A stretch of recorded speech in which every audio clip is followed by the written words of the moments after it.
বিয়ে বাড়ি বা বিভিন্ন অনুষ্ঠান বাড়িতে এরকম ফ্রাইড রাইস আশা করি আপনারা সবাই খেয়েছেন, বাট ঠিক কী পদ্ধতিতে করলে একদম সেম টেস্ট আপনারা বাড়িতেই আনতে পারবেন সেটাই আজকে আমি এই ভিডিওতে আপনাদের করে দেখাবো। এছাড়াও সাথে অবশ্যই থাকবে অনেক tips and tricks. By the way, আমি শেফ অতনু, আপনারা দেখছেন অতনুর রান্নাঘর, আর আজকে আমাদের রেসিপি বিয়ে বাড়ি স্টাইলের ফ্রাইড রাইস। তাহলে এই ফ্রাইড রাইসটা বানানোর জন্য আমাদের সবার প্রথম যেটা করতে হবে, চালটাকে ভালো করে ধুয়ে নিতে হবে। আমি এখানে ইন্ডিয়া গেটের বাসমতি চাল ব্যবহার করছি। আপনারা যে কোনো নন ব্র্যান্ড বা যে কোনো অন্য ব্র্যান্ডেরও চাল ইউজ করতে পারেন। আর চালের পরিমাপ নিয়ে নিয়েছি 500 গ্রাম।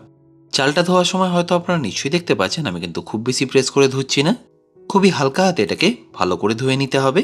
আর আপনারা হয়তো নিশ্চয়ই দেখতে পাচ্ছেন চালের জলটা এখন কতটা ঘোলা হয়ে গেছে। তাই চালটা আপনাদের ততক্ষণ ধুতে হবে যতক্ষণ না জলটা এরকম পরিষ্কার হয়ে আসছে। এবার এই বাসমতি চালটাকে আমি মিনিমাম 30 মিনিট মতো ভিজিয়ে রাখবো। আর তারপরে এই ফ্রাইড রাইসটা বানাতে যে ভেজিটেবলগুলো লাগবে সেটাও আমি কেটে নেবো।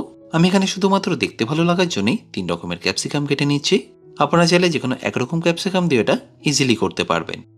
সত্যি বলতে এই স্টেপগুলো করা খুবই সহজ, বাট এই কারণেই আমি আপনাদের করে দেখাই যাতে আপনাদের রান্না করার সময় কোনো রকম অসুবিধা না হয়। তাহলে 3 রকম ক্যাপসিকাম কেটে নেওয়ার পরে আমি এখানে গাজরটাকেও কেটে নিচ্ছি। আর গাজরটা চেষ্টা করবেন এইভাবে একটু হাফ করে কেটে নিয়ে লম্বা লম্বা করে কেটে নেওয়ার। সে আপনি যে কোনো ফ্রাইড রাইস বানান, ফ্রাইড রাইসের টেস্টটা ডিপেন্ড করে ভেজিটেবল কাটিংয়ের ওপর। কারণ এই ভেজিটেবলগুলো যদি একই সাইজের না হয় তাহলে কুকিং টাইমটা কিন্তু চেঞ্জ হয়ে যাবে। তাই ছোট ভেজিটেবলগুলো আগে কুক হয়ে গেলেও বড় ভেজিটেবলটা কাঁচাই থেকে যাবে। তাই চেষ্টা করবেন ভেজিটেবলগুলো ইকুয়ালি কেটে নেওয়ার। আর ফাইনালি গাজরটা কাটা হয়ে গেলে আমি এখানে কেটে নেবো বিনস। তাহলে আমাদের এখানে সব ভেজিটেবলই কাটা হয়ে গেল। আর এই ভেজিটেবলের সাথে সাথে আমাদের লাগছে একটু কাজু আর কিশমিশ। এটা আমি ভেজে নেওয়ার আগে সামান্য একটু জলে ভিজিয়ে রাখছি। আর এপাশে ফ্রাইড রাইসের চালটাও 30 মিনিট ভেজানো হয়ে গেছে।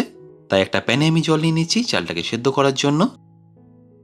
আর জলটা গরম হয়ে গেলে আমি তাতে দিয়ে দেবো স্বাদ মতো নুন। আর নুনটা অতি অবশ্যই এখানে একটু বেশি রাখবেন যাতে চালগুলোর মধ্যে নুনটা খুব ভালোভাবে অ্যাবজর্ব হতে পারে। এবার এই চালগুলোকে একদম সাদা করে নেওয়ার জন্য আমি এখানে দিয়ে দিয়েছি 1 চা চামচ ভিনিগার। কারণ ভিনিগার দেওয়ার সাথে সাথেই দেখবেন এইভাবে ফেনা উঠছে আর চালের মধ্যে যে এক্সট্রা মারটা আছে সেটা বেরিয়ে যাচ্ছে।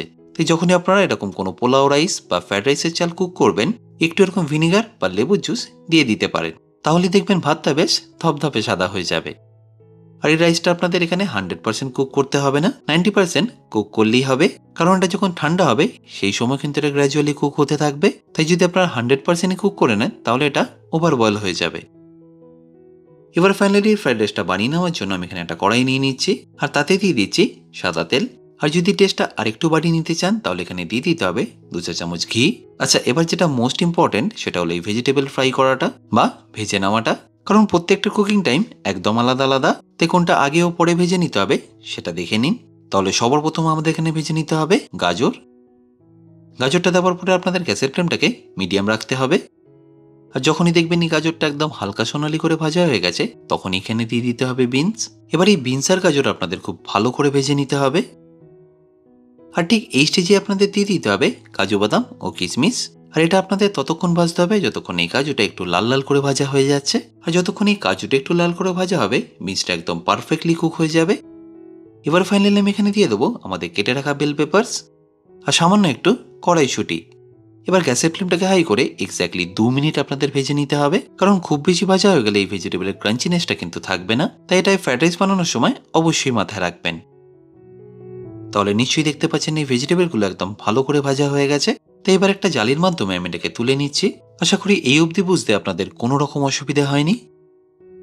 এবার এই একই তেলের মধ্যে আমি দিয়ে দেবো কয়েকটা গরম মশলা। তার মধ্যে প্রথমেই দিয়ে দেবো এলাচ। আর তার আগে এলাচের মুখগুলোকে এইভাবে ছাড়িয়ে নিতে হবে যাতে এটা তেলে দেওয়ার পরে এর ফ্লেভারটা অনেকটা ইনক্রিজ করে। সাথে লাগছে কয়েকটা লবঙ্গ ও দারচিনি আর একটা তেজপাতা। এই তেল আর ঘিয়ের মধ্যে এটাকে একটু ভালো করে ভেজে নেবেন। আর ভাজা হয়ে গেলে আমাদের সেদ্ধ করে রাখা বাসমতি চালটা এখানে দিয়ে দিচ্ছি।